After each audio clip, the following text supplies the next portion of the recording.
Gedeon Majunke sa narodil na Slovensku, neďaleko Vysokých Tatier v obci Kežmarok.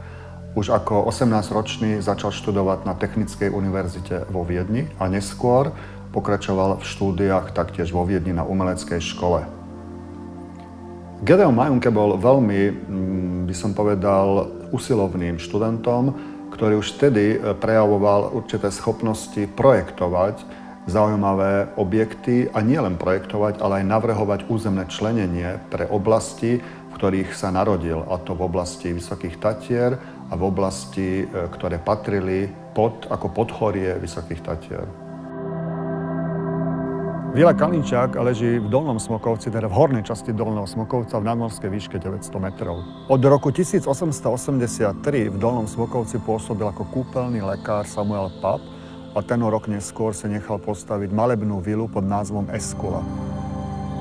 Grafitová výzdoba, ktorá vlastne jedinečná svojho druhu v Dolnom Smokovci alebo vlastne v oblasti Vysokých Tatier, vyobrazuje práve tie výjavy podľa antického boha lekárstva Eskulapa.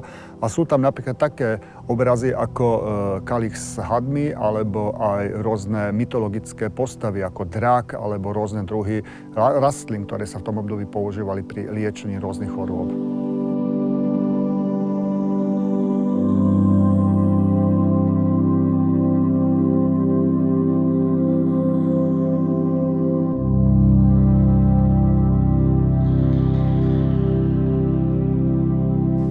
V lokalite Dolný Smokovec Gedeon Majunke naprojektoval niekoľko významných domov. Je ich tu v súčasnosti zachovalých ponad 10 a samozrejme vlastne takým dominantom je aj kostolík, ktorý je nedaleko od vily Kalinčiak.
Vysoké Tatry z roka na rok vlastne naberali na takom svojom turistickom tempe, nie len čo sa týka návštevnosti, ale aj čo sa týka samostatnej výstavby.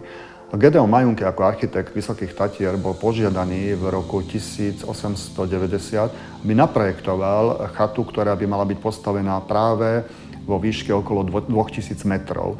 V Malej Studenej doline vzniká Tériho chata, ktorá vlastne bola postavená na základe požiadavky pána Tériho. A táto chata vlastne bola veľmi výnimočná práve aj tým, že všetok materiál, okolo 53 000 kýl, sa vynášalo na chrbtách nosičov. A vzniklo to aj za podpory finančnej, teda samostatného projektanta Gedeona Majunkeho.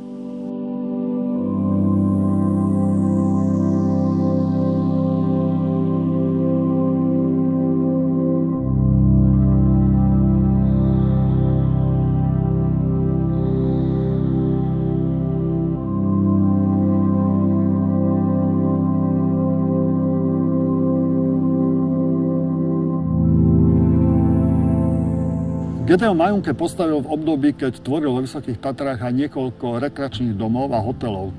Medzi takých najvýznamnejších hotelových jeho skvostov patril aj hotel v Lomnici, hotel Lomnica. Je len škoda, že práve kedysi takto slávený a známy hotel v Tatranskej Lomnici v súčasnosti chátra.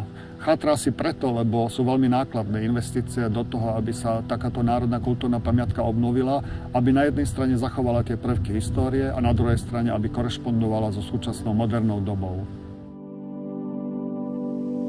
Gedeon Majunke určitým spôsobom patril medzi významných staviteľov vo Vysokých Tatrách, preto aj vlastne tá jeho spojitosť, že patril k architektom Vysokých Tatier. Postavil tu bezmála 1/3 stavieb do roku 1920, kedy vlastne nastal taký rozvoj, druhotný rozvoj stavebný vo Vysokých Tatrách. Stavebné prvky, ktoré doniesol Gedeon Majunke do oblasti Vysokých Tatier, práve spočívajú v tom, že sú to hriazdené konštrukcie a myslím si, že do súčasnosti tento prvok je svojím spôsobom výnimočný a ostáva taká tá pamiatka na tvorbu Gedeona Majunkeho pre všetkých architektov, ktorí vlastne vo Vysokých Tatrách v súčasnosti projektujú domy, ktoré samozrejme už spĺňajú skôr ten charakter modernej výstavby, ale stále tie prvky sem tam prevládajú aj u týchto nových novodobých projektantov.